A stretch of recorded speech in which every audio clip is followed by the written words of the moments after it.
obviously second practice, you don't know exactly how this is going to work, but can you kind of get an idea of how the new system in terms of coaching assignments will work, how you all will collaborate in the new, since there's new staff, how you get a sense of how that might work?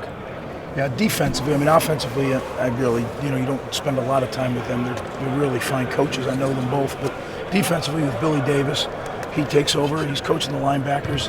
And really, nothing's changed. I mean, we go about our business the same way. We work together. I've said it many times. In that room, we have such experienced coaches. Larry Johnson, Kerry Combs, those guys. And now with Billy Davis, who's coached in the NFL for over 25 years. I mean, you're talking about really, really fine, experienced coaches. So it's a pleasure to work with them, and we got a big challenge ahead of us. We lost some really good players, and we need to get it going. Greg, you guys moved Chris to middle.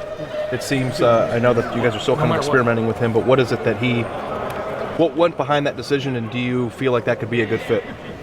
Well, we're talking about Chris Worley. Yeah, Chris Worley, and he's just a really, really smart football player. He's a guy that I think understands the game at a very high level. And when you're Mike linebacker, we lost what I think is a man's man in Raekwon McMillan. I mean, just a really fine football player and a smart football player. And we needed to make sure that we could try to replace him with a guy that has that kind of presence about him. And just 2 days, like was mentioned, but I really am impressed with this 2 days. Does he have to change his body? Does he have to put on weight? Or do you think he can play that position the way he was outside last year? He can play exactly how Mick gets him ready to play. I'm not worried about that at all. Just, eat right, lift, train, and he'll be ready to play. Feel like you have an embarrassment of riches on the D-line? Well, I like our D-line. I mean, that's a heck of a group, and I think we got really elite defensive linemen, and I think we have the best defensive line coach in America. So we put those two things together. It's fun to work with those guys, and excited to see how it all comes together. Urban talks about Ohio State having an Ohio State offense. When new coaches come in, you might add to, but it's the Ohio State offense. Is the same true of the defense, Greg? 100%. We have a system. Urban has a system that he's put together here, now going into year 6. And what he always talks about is, look, we're in the framework of a system, and if we have something that can make it better, let's enhance it. That's what we do. We try to find ways every year. We go visit with people. We bring people in here to visit with, and we do a lot of studies to try to enhance what we're doing. Urban's talked about going to Oregon and places for offense. Where do you go defensively to look? You know what? We do a lot of studying on our own, but then there's certain, at this stage, we're not going to go to visit someone to change wholesale. We may want to look at one technique that we know this team is really well known for. You just go visit them and you find out, or you bring them in to visit with them. At this stage in your career, you know a lot of people that have been doing it for a long time, so you have go-to guys that you call and ask. And I'll be honest with the 3 guys we have in our room, other than myself, Billy Davis, what a great resource, right? He's been coaching for so many years at different places. He's been around a lot of great coaches. He brings a wealth of knowledge, and certainly you can't change everything you do, but there's little ideas that we tweak and pull from each other that's how you continue to enhance it. Greg, can you give me an example of maybe something going into the spring you definitely want to tweak a little bit? I mean, just from a scheme standpoint or anything like that? Or?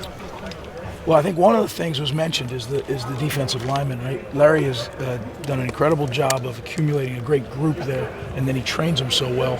How are we going to get them all involved? Mm-hmm. I mean, we have to get them on the field in as many different ways as we possibly can. So that's going to be a challenge to us. Is there new packages we do to get more linemen on the field? Maybe. Is there a way we can rotate them and continue to rotate them the way we have, but even more efficiently? Yes. Mm-hmm. So that's been one of the things we've been investigating. What is the toughest challenge for, from your vantage point, for Okudah, a Sean Wade, Isaiah Pryor, those guys to come in and try to play right away? What is their toughest hurdle they have to clear? Well, there's 2 things, I think. The volume of football, right, as far as, it's much different than high school. Mm-hmm. All the details that go into playing. It's not, go cover him. And then the other thing is the speed of the game, the tempo of the game, and the speed of the players you're trying to defend. But I can tell you that it's early, it's real early, but those are some special And why do you say that? What just jumps out at you about them? Just very athletic, fast. Mm-hmm. I'll say it again, athletic.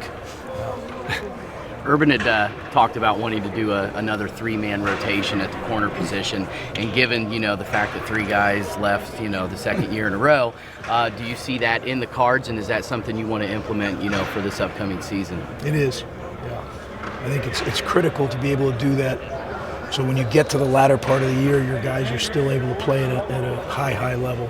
The goal is that you go like this, and at the end of the season you're peaking. And we need to be able to do that. And there's other areas, obviously with the defensive line we're going to do that. We may be able to do that at safety. There's no rule that says you can only play 2 safeties. So we'll see. Every year is different. And the thing as coaches you can't do is force something to happen. Yeah. But we sure hope we recruited well enough that we can continue to do those type of rotations. Do you see that kind of depth for this coming season, be able to do all of that? We hope so. That's the goal. How were the guys who played last year in the secondary, Damon Arnett, Denzel Ward, Damon Webb, how have you seen them kind of step up with guys? They know. They know it's their time. Not that they didn't know it was their time, but now Garion's gone. He's not here anymore. That's 2,000 snaps that have left the building. Malik's gone. He left. You're not with us anymore. You're not playing with us. These guys have a great opportunity. That's what I look at it as. It's a great example too. Nobody knew anything about Malik Hooker at this time last year, other than he was on the team. And the next thing you know, he's a consensus All-American and probably be a first-round draft pick. So, who's next? That's kind of what the standard is around here, and that's what we look to. Greg, when you look at how tough is that though to roll with that punch of having a guy who just played really, played for full defense for 1 year, him and Marshawn. How tough is that to roll with that punch as a coach and not have him back? Well, I miss them because I love them, but that's life. And hopefully we're recruiting those guys that's the norm, not the exception. Hey, Greg, you got done talking about guys like Shaun Wade and Jeff Okudah, but these are 5-star guys who come in here and look like they've been in the program for 2 years. Are they more advanced than other freshmen that you've worked with in the past? Do they actually have like an up and above feeling of, hey, these guys could be ready to play and factor into that cornerback rotation? Is it? I don't know. I'm trying to separate them from. Every year you guys bring in top-rated classes, but I didn't know if these guys were even a half step ahead of even some of the top players that you brought in before. It seems like they are. I think it's too early to judge. I'm very impressed with them, as I said. Very athletic guys. Let's let them play and let's see how it goes. But without a doubt, just your initial impression is really talented guys. Can you tell Sheffield has been in a major program before? Is there anything that stands out about him and his work ethic? Yeah. He has a great work ethic, and he's a great competitor. Doesn't say a lot, just goes out and plays. Yeah. Having lost all those guys, it seems like you have a lot of options there. Yeah, I think Kerry would say that he likes the depth at the position, but again, the cream's got to rise to the top because we have one guy who really played meaningful reps at the corner position, and the rest is, on the if. So somebody's going to have to rise up, and hopefully 2 do, so we can have that 3-man rotation. Do you miss Luke Fickell? Have you gotten used to life without him, et cetera? I asked you about Marshawn and those guys, but Well, I do miss him, to answer your question, but in coaching, that's kind of the way it is. You just change is inevitable in our business, I guess in any business, but it's such a cyclical thing, right? You recruit, then you have winter workouts, then you have spring ball, then you go spring recruiting, then it's back to summer stuff and camps, and then it's into training camp. So you just go. You don't really think about it much. But yeah, when someone asks me, do you miss me? I do. I enjoyed working with Luke. How much has the dynamic changed in y'all's meeting room, though, the defensive meeting room, where now you're the coordinator? Like we were asking Urban about this yesterday. He hadn't really named a co-coordinator yet. As opposed to you and Luke were bouncing stuff last year. What's the difference now in the room? As far as with it, not saying it's your defense, it's Ohio State's defense, I understand that, but how different is it, I guess? That's what I was saying earlier. It's no different. Really, it wasn't Luke and I bouncing. It was all 4 of us, always. You're talking about Larry Johnson. He's the best D-line coach in America. Mm-hmm. He's turned down coordinator jobs right and left. Mm-hmm. This is a special place. People come here and stay here for a reason. Kerry Combs is one of the elite recruiters, one of the elite coaches. Look what these guys have done. Mm-hmm. He chooses to be here and stay here. And like Bill, Billy. Billy's experienced coach. So to me, it's always been, at least my haven't been here very long, but it's always been a four-way conversation that we always come to a consensus. And I'm not saying we don't disagree sometimes, but if there wasn't, we'd really be in trouble, right? I mean, you want guys that have strong opinions, but at the end of the day, we always come to what's best for Ohio State football, and it's not always like that. I can tell you, I've been places where it isn't. It's a really good working environment. Yeah, I'm following up on it. You've been in the NFL. Bill Davis has been in the NFL. What is the benefit, as you look at it now, of having that experience? Meaning, where has it helped you? Where has it enhanced your teaching ability, I guess, on this level? Well, number one, you can give the players that perspective, because what do great players want to do? They want to go play in the NFL. So you can give them a perspective because you've been there. I can give them a perspective because I made the decisions on draft day. Like, what are we looking for? So that helps. I think the other thing is, in the National Football League, you don't recruit.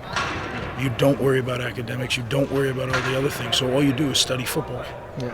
So you're off season, what are you doing? You're studying football. So I do think exponentially you grow when it comes to football. But the reality is college football and pro football are really different games. What we defend here, you don't defend in the National Football League. At least, 40, 50% of it. Yeah. So it is a different game. Coach, you've gotten to go against practice here a couple days now. What do you see that's already different about this offense with Kevin Wilson? I mean, the tweaks and stuff. I mean, I know you can't give away secrets, but what have you noticed? And what's your impression of him, I guess? Well, I've known Kevin a long time. He's an excellent football coach and a really good person.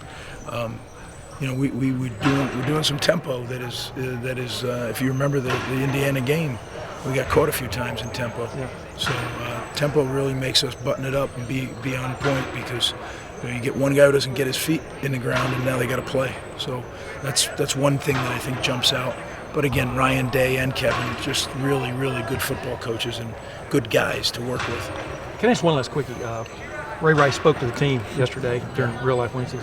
I would think there was a hookup you maybe helped to do. Just what was your impression of that? And number two, what do you see down the road for him? I mean, Well, Ray did an excellent job speaking to the team, and I knew he would. When you coach guys, and those are your guys, they're like your sons.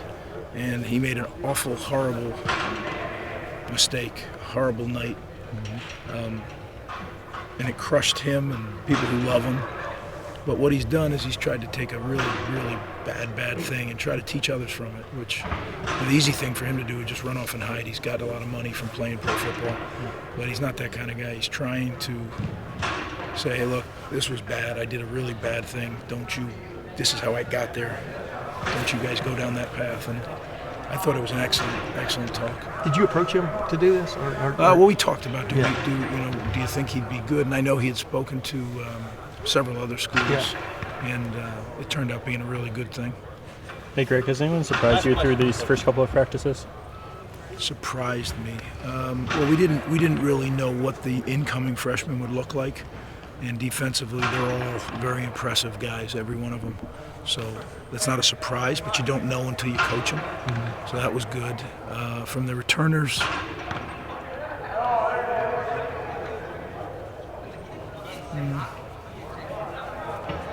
we moved a few guys. We moved Wayne Davis to safety, and he's doing a nice job. So I'm encouraged by that. And we talked about Chris already, Worley moving to Mike. So no, not huge surprise. I mean, I think there's a high expectation level here, and I think our players embrace that. So, is Eric Smith? What's he looking like to you? He's doing a good job. Yeah, he's right in the middle of that competition.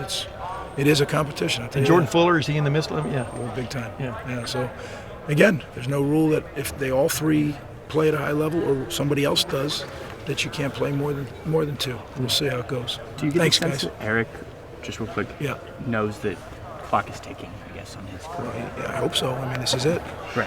Yeah, it's not his fault, but he's had some unfortunate injury history. But if it's going to happen, it's going to happen now. All right. Thanks, guys.